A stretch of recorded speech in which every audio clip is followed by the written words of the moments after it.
صباح الخير يا حبايبي، عاملين ايه؟ بنت حبيبه مقوماني اذان الفجر، عايزه تفطر. مش عارفه اعمل لها ايه، ما كانش عندي حاجه والله العظيم، اي حاجه من الفطار ده. كنت قايمه بقى مدبره نفسي، ما انا مش عارفه انزل اجيب حاجه من المطعم طبعا، ولا اجيب فطار ولا اجيب اي حاجه.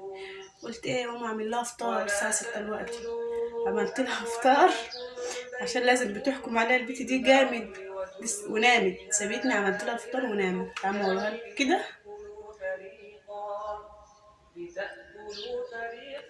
حبيبة حبيبة بصوا، ايوه حبيبة حبيبة، مش انت عايزة افطر؟ مش عايزة افطر؟ مش انت عايزة افطر؟ طب قومي عشان تفطري، يلا قومي يا بيب. حبيبة قومي عشان تفطري، قومي يا لولو يلا بس الفطار. عملتلك ايه وجبتلك، وكان عندنا بتاع برجر قمت قايمه محمرالك، وعسل وملوخيه وبتنجان، وكان عندنا فول في التلاجة طلعتهولها من الفريزر، حاجات كده وطعميه حمرتها طلعتها لك من الفريزر. قول لهم صباح الخير بيبي. اه قول لهم صباح الخير يا بيب. بصوا يا جماعه، صبحوا عليا يا جماعه. بصوا وكده يا لولو، يلا يلا. شوفوا يا جماعه، عامله لها افطار اكن العريس، صباحيه العريس. وربنا لو قسما بالله ما كان عندي حاجه من دون تايمه، كان عندي شويه شوربه معيونين، شوربه فراخ، قمت عاملاها لها بشويه ملوخيه، وعندنا عسل. طلعت لها حته جبنه وبرطمان، وعملت لها بطاطس مهروسه ببصل، وكان عندي طعميه في الفريزر طلعتها لها، وعملت لها بقى بتنجان. قلت يلا نفطر، افطروا معايا، جوعتكم قوموا جدعانوا واعملوا. شوفوا ده ايه بتمشي عليا، ده ايه وهبطلع على السرير كمان يا جماعه. امال والله لو ابوها اللي بقول لهم اعملي افطار ما انا عامله.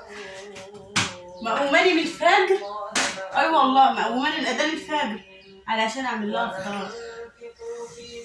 صبحي عليهم يلا عشان نفطر.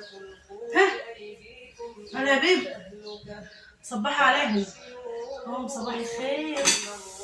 بصوا يلا عشان اوري لهم يفطروا، عشان يفطروا يا جماعه. قوموا بقى عشان نطبق البطانيه دي ونظبط الاوضه، اول مره يشوفوا اوضتنا. امي يلا. لا الناس هتتفرج علينا، كله هيتفرج علينا طب خلاص هرجع الفطار، مش هنفطر. بصوا بالله عليكم، عامله لها صينيه ام صورم بتاعتي، وعمرها ما هي واكلاها اساسا، والله ما هي واكلاها، اخرها لقمه عيش قد كده. بس انا حابه اعمل لها المفاجاه دي، وما كانش عندي اي حاجه من دي، بس البطاطس كانت في البيت طبعا، قمت خرطت على البصله وعملتها وكده يعني. بس شوفي ولقيت لك الفريزر اللي حمرتهولك. تغسلي وشك يلا، اغسلي وشك. قومي يا بيب، يلا يا بيب عشان تفطري. لا بقى ما تهبطنيش وتوقفيني في المطبخ من الفجر قاعدين. قولوا لي اعمل فيها ايه يا جماعه؟ اعمل في حبيبه ايه؟ من اذان الفجر ست هقول يا سي السيد مقومني من اذان الفجر عشان نفطر، عشان تفطر هاني. تعملي لي اكل، اجيب لك فاكهه؟ لا، عايزه اكل بيت افطر، وهي اللي طالبه الحاجات دي على فكره. تفطروا معانا، مش عارفه تعالي عشان تفطروا.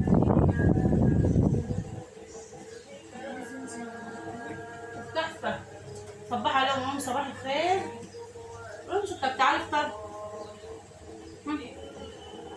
تعالي يلا. طب الفلفل الحامي ده مع الطعميه بقى. ازيكم يا جماعه، عاملين ايه؟ النهارده هنفطر فطار، احلى فطار نوم عند جوزي. بتهريه على طول، هي كده اللي رافعة من معنوياته والله. ها بنفطر على السرير. امال ايه؟ أنا بالليل عمالة بتحايل عليا. من الفجر. أنا الصبح حلو، ما على بالي ما شطبت المطبخ وانا بعمل الاكل. كمية اللي بقى. ما على بالي ما الطعمية فكت والفول فك. ده أنا حاجة وبنتي وتسمع. طيب يا ستي، ما هو على بالي ما الاكل فات. يلا افطر، سمي بالله.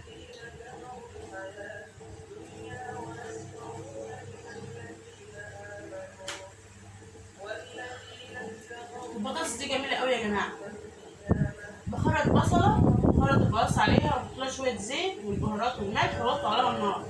شوف عاملة ازاي، ولا سلقاها بمية ولا الحوارات دي كلها. تحفة. دي جميلة على فكرة. متشربش زيت كتير، شوية زيت صغيرين. بس.